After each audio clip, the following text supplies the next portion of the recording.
Ese wari uzi abaraperi bakunzwe cyane mu Rwanda kurusha abandi? Ngiye kukubwira top 10 y'abaraperi ba mbere bakunzwe cyane mu Rwanda bitewe n'ibihangano byabo bakoze baririmba mu njyana ya hip hop. Si ibyo gusa, barakunzwe cyane no ku rwego mpuzamahanga kuko bamwe muri bo bagiye bakora ibitaramo bikomeye cyane bibaha amahirwe yo kumenyekana ku rwego mpuzamahanga kuko hari n'abafite amafoto yabo mu gihugu cy'Ubufaransa mu murwa mukuru wa Paris mu gihugu cy'Ubufaransa giherereye ku mugabane w'Uburayi muri Europe continent.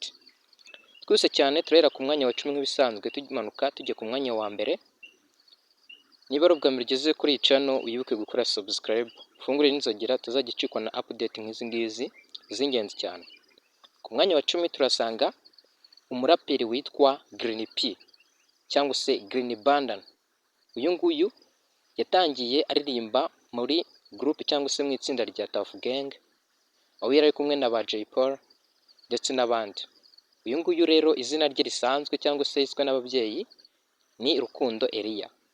Uyu akaba yaramenyekanye mu ndirimbo zitandukanye zaba ize yakoze bwite ndetse n'izindi yakugiye akorana n'abandi.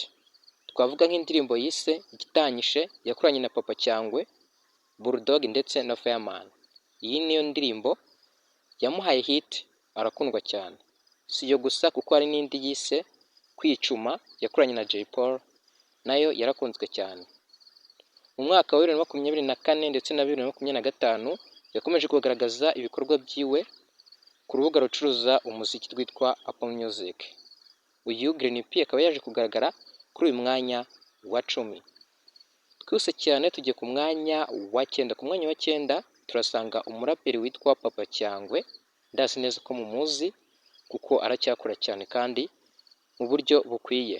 Uyu akaba akurikirwa n'abagera ku bihumbi 218 ku muyoboro wa YouTube witwa Papa Cyangwe. Akaba afite indirimbo nyinshi yagiye akora zitandukanye, twavuga nk'iyo yakoze ikarya hit yise It's Okay yayikoranye na Afrique ndetse na Fireman, aho yaje kurebwa n'abagera kuri 3,800,000 ku muyoboro wa YouTube. Uyu kandi amaze igihe kigera ku minsi 6 ashyize indirimbo hanze yise Sa yayikoranye na Marina, ikaba imaze kurebwa n'abagera ku 149 mu gihe cy'iminsi 6 gusa. Urumva yuko atari abantu bakeya rero, bityo bikaba byamuha amahirwe yo kugaragara kuri uyu mwanya wa 9. Uyu Papa Cyangwe arakunzwe cyane, yagiye akora na collab zirenze cyane, bityo bimuha kumenyekana ku rwego mpuzamahanga. Twese cyane tugiye ku mwanya wa 8 aho tuhasanga umuraperi witwa Fireman. Fireman nawe yaririmbye muri Tuff Gang igihe kirekire akora injyana ya hip hop. Uyu ni umuraperi ukomeye cyane, akaba yaje kugaragara kuri umwanya wa 8. Ntago akunze kugaragara cyane muri no minsi nk'uko byari bisanzwe, ariko nawe yafashwe nk'umuraperi ukomeye cyane mu Rwanda kuko yaje kugaragara kuri umwanya wa 8 bitewe n'indirimbo cyangwa se hit yagiye akora. Twese cyane tugiye ku mwanya wa 7. Ku mwanya wa 7 turasanga umuraperi witwa Zotrap. Ndazi neza ko muzi neza bitewe n'ibikorwa byinshi yagiye akora bya muzika mu njyana ya hip hop. Uyu ari gukurikirwa cyangwa se afite abasubscribers bagera ku bihumbi 174 ku muyoboro wa YouTube. Yatangiye kuririmba mu mwaka wa 2016, niwe yatangiye umuziki bya nyabyo. Akaba afite indirimbo rero yagiye akora zigakundwa, twavuga nk'indirimbo yise Umwanda yarebwe na miliyoni 2. Urumva yuko ari views nyinshi, bityo akaba agaragara nk'umuraperi ukomeye cyane mu Rwanda, kandi amaze n'iminsi asohoye indirimbo yise Kristo Yezu, aho imaze kugira views 138 mu gihe cy'ibyumweru 2 gusa.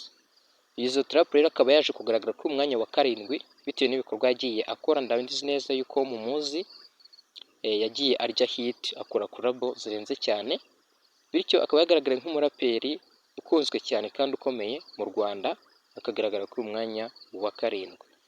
Twese cyane tugiye ku mwanya wa 6. Ku mwanya wa 6 turasanga umuraperi witwa Betray. Ari gukurikirwa n'abagera ku bihumbi 100 ku muyoboro wa YouTube. Urumva yuko nawe yahawe igihembo cy'abasubscribers 100,000. Urumva yuko ari umuntu ukomeye cyane, akaba yagaragaye nk'umuraperi ukunzwe cyane, akaza ku mwanya wa 6. Uyu yaririmbye mu njyana zitandukanye by'umwihariko hip hop kuko ari umuraperi kandi akaba afite indirimbo zikunzwe cyane nk'iyo twavuga yise Nihe, ikaba yararebwe n'abagera ku bihumbi 967 mu gihe cy'imyaka 6. Iyo ndirimbo iracyarya hit, abenshi barayizi bakunda injyana ya hip hop. Kandi yagiye aririmba n'izindi nka Kinya Trap imaze kugira views 104,104 mu gihe cy'amezi 2 gusa. Urumva yuko views 104,000 mu gihe cy'amezi 2 gusa ntabwo ari views nkeya ku muntu w'umuraperi wagaragaye ku mwanya wa 6. Twihuse cyane tugiye kujya muri top 5 cyangwa se muri batanu ba mbere bakunzwe cyane mu Rwanda ndetse no ku rwego mpuzamahanga. Aba ni abaraperi bakomeye cyane barimo bamwe nakubwiraga bafite amafoto yabo muri Paris, ariwo murwa mukuru w'Ubufaransa, mu gihugu giherereye ku mugabane w'i Burayi, European continent. Mbere yuko tujya muri top 5 cyangwa se tuvuga batanu ba mbere, ndagira ngo nkwibutse yuko iyi channel cyangwa se umuyoboro wacu wa YouTube witwa Ben TV ariwo ukugezaho updates z'ibyamamare by'umwihariko mu muziki ndetse no ku yandi makuru atandukanye, haba ku mugabane wa Afurika ndetse no ku yindi migabane y'isi muri rusange.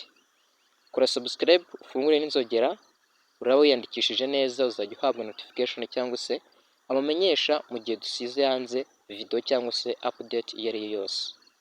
Wamaze kubikora wibuke gutanga igitekerezo cyawe muri comment cy'umuraperi ubona wari kuza ku mwanya wa mbere, nuza gusanga uhari atari we wakagombye kuhajya, kandi uze gukora like iyi video ndabizi ko uza kuyikunda. Twese cyane tugiye ku mwanya wa 5. Ku mwanya wa 5 turasanga umuraperi witwa Ishkevin. Ishkevin ari gukurikirwa n'abagera ku bihumbi 194 ku muyoboro we wa YouTube. Uyu rero akaba yarakoze indirimbo zikarya hit cyane zigakundwa nk'iyo twavuga yise Amakosi, yarebwe n'abagera kuri 2,300,000 mu gihe cy'imyaka 4 gusa. Uyu kandi akaba yarakoze collab muri uyu mwaka twatangiye 2026, yakoranye na collab n'umuhanzi witwa Davis D, bakoranye indirimbo yitwa Trollenz, iri ku muyoboro wa YouTube wa Davis D. Iyi ni indirimbo nziza cyane kandi iri gukundwa muri ino minsi. Si ibyo gusa, yasohoye nawe indirimbo yise VIP Access ku muyoboro wa YouTube, ikaba ikunzwe cyane. Uyu kandi yaje kugaragara ku mwanya wa 9 muri top 12 cyangwa se mu baraperi 12 ba mbere bakunzwe ku mugabane wa Afurika. Urumva yuko umwanya wa 9 muri Afurika ku muraperi w'u Rwanda ni ikintu gikomeye cyane. Niyo mpamvu Ishkevin yaje kugaragara kuri uyu mwanya wa 5 w'abaraperi bakunzwe cyane mu Rwanda ndetse no ku rwego mpuzamahanga. Twihuse cyane rero tugiye ku mwanya wa 4. Ku mwanya wa 4 turahasanga umuraperi witwa Bushari. Ndazi neza yuko Bushari umuzi kuko kugeza ubu ku muyoboro wa YouTube ari gukurikirwa n'abagera ku bihumbi 149. Urumva yuko ari abasubscribers benshi. Uyu rero akaba yaramenyekanye mu njyana ya hip hop nk'umuraperi ukomeye cyane, akaba afite hit zitandukanye kandi zikomeye ndetse na collab zirenze. Yakoze indirimbo yamenyekanye cyane yise Tugendane, aho imaze kurebwa n'abagera kuri 1,200,000 mu gihe cy'umwaka umwe gusa. Kandi yakomeje gukora aho mu byumweru 2 bishize yasohoye indirimbo yise Zezeze, ikaba imaze kurebwa n'abagera ku bihumbi 143. Urumva yuko ari indirimbo ikomeye cyane kandi akaba ari umuraperi waje kugaragara ku mwanya wa 4 w'abaraperi bakunzwe cyane mu Rwanda ndetse no kuri international level cyangwa ku rwego mpuzamahanga. Uyu kandi akaba yaje kugaragara kuri uyu mwanya wa 4 nk'uko maze kubikubwira, akaba yarayiye hit zikomeye cyane. Twese cyane tugiye ku mwanya wa 3. Ku mwanya wa 3 turasanga umuhanzi witwa P-Fla. P-Fla ni izina rikomeye cyane. P bivuze power, F ivuze first, R ivuze ready, A ivuze after, bivuze imbaraga, amafaranga mbere y'abakobwa. Uyu muraperi urumva yuko atoroshye cyane pe, arakomeye. Niyo mpamvu yaje kugaragara kuri uyu mwanya wa 3. Yavutse mu mwaka w'1983. Uyu ni umuraperi rero ukunzwe cyane, akaba yaje kugaragara kuri uyu mwanya wa 3. Twihuse cyane tugiye ku mwanya wa kabiri. Ku mwanya wa kabiri turasanga umuraperi witwa Riderman Riderzo. Uyu ni umuraperi ukunzwe cyane mu Rwanda ndetse no hanze, akaba yaje kugaragara ku mwanya wa kabiri. Kugeza ubu tuvugana ari gukurikirwa n'abagera ku bihumbi 167. Akaba rero afite hiti zitandukanye yakoranye n'abandi baraperi ndetse n'izo yakoze we ubwe ndetse n'izindi yakoranye n'abandi bahanzi bo mu Rwanda batari abaraperi. Twavuga nk'indirimbo yise Wancitse Vuba, niyo yakunzwe cyane, aho yaje kurebwa n'abagera kuri 1,800,000 mu gihe cy'imyaka 9. Iyi ni collabo rero irenze yakoranye na Bruce Melody. Yakomeje gukora aho mu gihe cy'ibyumweru 4 gusa yasohoye indirimbo yise Warikiniraga, ikaba imaze kurebwa n'abagera ku 175. Ubu tuvugana ubu nujya kureba urasanga biyongereye, kuko uyu muraperi ni umuhanga, afite ubuhanga budasanzwe bumugira igihangange cyo kuba atahangana n'abandi. Ararenze cyane. Riderman yakoranye n'abandi bahanzi bo mu Rwanda, twavuga nka Juno Kizigenza bakoranye indirimbo bise My Wife